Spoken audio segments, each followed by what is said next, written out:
Fala pessoal, tudo bem com vocês? Chegou o dia da estreia brasileira na Copa do Mundo. A estreia de Carlo Ancelotti, que deu entrevista junto de Vini Júnior.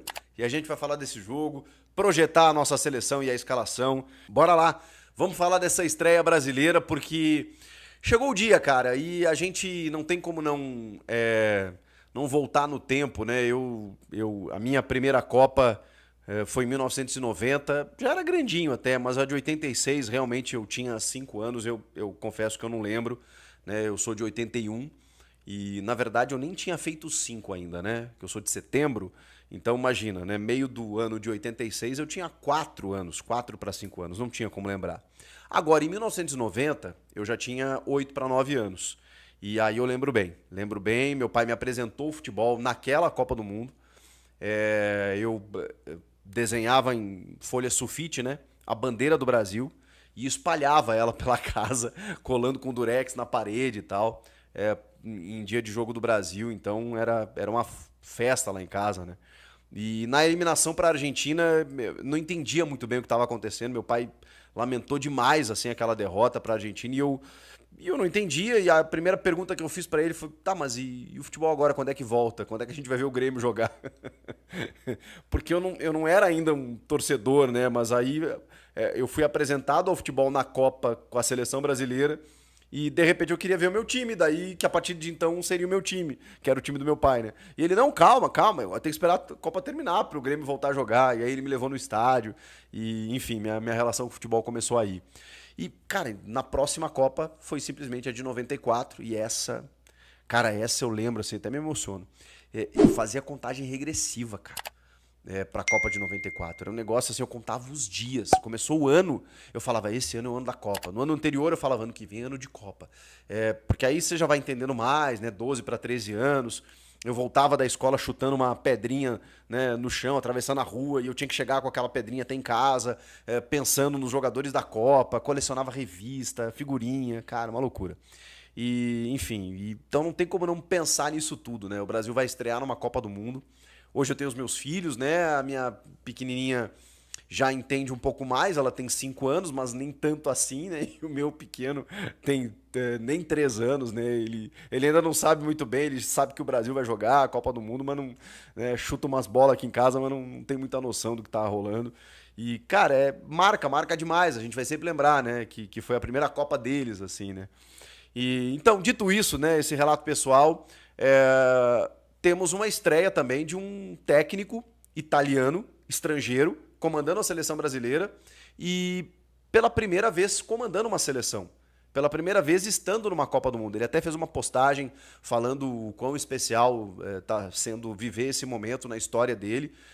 Ele foi abraçado, né? Vamos combinar. Ele tem um currículo que dispensa apresentações, mas o Carlo Ancelotti ele foi muito abraçado pelo povo brasileiro. O público ele entendeu, ele gostou da chegada dele e, cara, tá muito com ele, independentemente de escolha, se não era a melhor escalação ou não. É um cara que chega com um estofo, cara, uma bagagem que você pensa, tá, você deve saber o que tá fazendo. Porque, pelo amor de Deus, né? O cara com o currículo dele. Então, a gente tá um pouquinho mais empolgado, assim. E diante de tudo que eu tô vendo, tá, gente? Eu tô vendo uma seleção engajada, uma seleção em que o Ancelotti conseguiu mobilizar todo mundo, até o Neymar, né? Não sabia se ia para a Copa do Mundo até os momentos finais. Nesse momento, né, tá em vias de se recuperar. A expectativa é que na semana que vem comece a trabalhar com bola para jogar o segundo jogo. Mas nem o Neymar sabia da sua convocação. Mesmo os jogadores de confiança dele sabem que precisam dar retorno dentro de campo, senão estão fora. Tem uma molecada voando aí. Nós temos um excelente banco de reservas, temos ótimas alternativas. A gente pode questionar algumas convocações, né, dos laterais, que tá difícil mesmo, né? Mesmo buscando outras opções, não é tão fácil assim. Né? Alguns jogadores mais veteranos, de confiança dele, a gente pode até questionar. Mas não dá para questionar que mesmo esses caras, eles estão entendendo que se não for do jeito dele, não for do jeito que tem que ser, eles vão sobrar.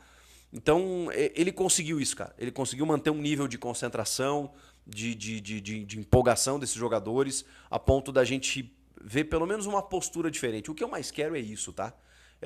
A gente pode encarar, de repente, uma Espanha e, sei lá, e ser envolvido pela Espanha, perder para a Espanha apertado, sei lá, para a França, para a Inglaterra, para Portugal. Pode ser que a gente perca para essas seleções que eu acho que são mais favoritas que o Brasil. O Brasil é um dos candidatos, acho que nós temos chances, mas eu acho que tem outros favoritos. O grande problema é a maneira como você perde. Ou numa bobagem, numa falha lá contra a Croácia, numa bola que pô, a gente está ganhando o jogo e ninguém consegue fazer uma falta, ou como diz o Vanderlei Luxemburgo, fura a bola, acabou o jogo. Ou numa bobagem dessas, ou sem lutar, sem reagir, de uma forma passiva. Isso eu não aceito. Então, se o Brasil tiver uma postura minimamente de defender esses 213 milhões de brasileiros que vão estar torcendo, de entender a camisa que eles representam, cara, perder do jogo. Perder do jogo. Vou ser o primeiro a dizer aqui, rapaziada, perdemos na bola, os caras são melhores e tal. Vou ser o primeiro a dizer. Agora, não dá pra gente jogar contra uma Argentina, por exemplo, e ver os caras batendo na nossa cara da maneira como eles fizeram no último 4-0 e a gente sem fazer nada. E aí não dá, aí não dá pra aceitar. Né? Especialmente contra alguns rivais, né? França, Alemanha, né? Argentina, não dá, aí não dá pra aceitar mesmo. Então, cara, eu tô empolgado também por isso. Quando a gente vai pro time, tem coisas ali que eu não concordo. O meu titular não seria o Paquetá. Eu entendo a escalação dele, tá? Entendo. Mas o meu titular não seria. O meu titular seria o Endrick e não o Matheus Cunha. Mas eu entendo a escalação do Matheus Cunha. Então, é isso. Ele vai fazer uma linha defensiva com o Alexandre e o Danilo, Gabriel Magalhães e Marquinhos, com o Casemiro e o Bruno, com o Paquetá, o Rafinha, o Vini e o Matheus Cunha. Esse vai ser o time. A maneira como eles vão se dispor dentro de campo, para mim é também uma curiosidade. Será que o Matheus vai ficar mais pelo centro? Vai percorrer o Hakimi, as subidas dele ali pelo lado direito, para liberar o Vinícius Júnior? Mas e aí, cadê o 9? Isso é para dar liberdade para o Vini e para o Rafinha? O Paquetá vai fazer essa figura atacando o espaço também? Ou vai ficar recuado ali junto do Bruno e do Casemiro? Os laterais vão ficar fixos lá? Vão sofrer com as investidas pelos lados do campo de Marrocos? Muitos questionamentos. E no segundo tempo, acho que a gente tem chances aí com Ryan, Endrick, Igor Thiago, Danilo, Luiz Henrique, de mudar muito o jogo, muito a cara do jogo. A gente tem boas perspectivas para um segundo tempo, de muita correria, de muita movimentação. Então acho que é dessa forma. Marrocos é uma seleção perigosa, surpreendente, rápida, intensa, que tem lá suas virtudes e defeitos, mas é uma seleção a mais difícil do grupo e talvez a mais difícil das grandes seleções que o Brasil poderia ter que enfrentar nesse primeiro jogo. Caiu o Marrocos pra gente e tudo bem. Vamos lá, vamos começar com um grande desafio e vamos tentar fazer o nosso melhor. São 8 remanescentes da Copa de 22 no time titular. Isso realmente não digo que me preocupou, mas assim, eu não esperava. Eu não esperava, porque a gente bradava por uma renovação, né? E, na verdade, a gente apenas manteve aquilo que tinha. Alguns jogadores eu até acho que melhor, né, que continuem, porque aí estão mais maduros, outros passaram um pouquinho do ponto. Mas para você ver a necessidade, né? É o caso dos laterais. Alexandre e Danilo são os mesmos laterais de 22, quando eles já estavam mais experientes, mas jogavam na Europa. Hoje não, hoje eles estão em outro status de carreira, mais veteranos, e ainda assim são os laterais do Brasil. A dupla de zaga, saiu o Thiago Silva, entrou o Magalhães, que para mim e para muitos o melhor zagueiro do mundo, junto do Marquinhos, ou talvez o melhor dessa temporada. O Bruno não estava, né, porque aí a gente tinha Neymar, tinha Richarlison, o Matheus Cunha também não estava. Então são essas três trocas, né? Não tinha tinha o Thiago Silva, o Richarlison e o Neymar. Não tinha o Gabriel Magalhães, o Bruno Guimarães e também o Matheus Cunha. São as três trocas assim em relação a 2022. O restante do time é o mesmo.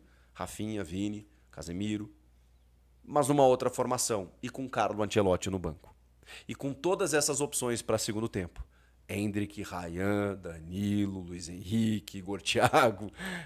Temos opções, gente. Temos opções e temos como fazer uma grande estreia diante da seleção de Marrocos.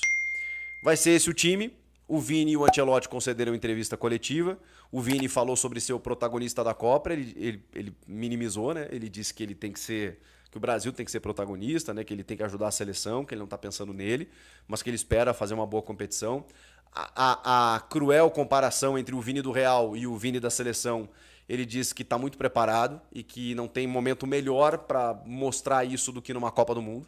Ele sabe que uma Copa do Mundo pode, né, definir muita coisa, mudar os rumos, né, da história de um jogador, da história da seleção. Então ele está bem consciente, está bem maduro do que representa uma Copa do Mundo. E a gente está dependendo dele. A gente está precisando que o Vini consiga fazer aquilo que ele sabe fazer na seleção brasileira também. Isso vale para o Rafinha também. O Ancelotti falou sobre várias questões, sobre a bola parada, como tem influenciado gols e jogadas na Copa e no futebol atual, né?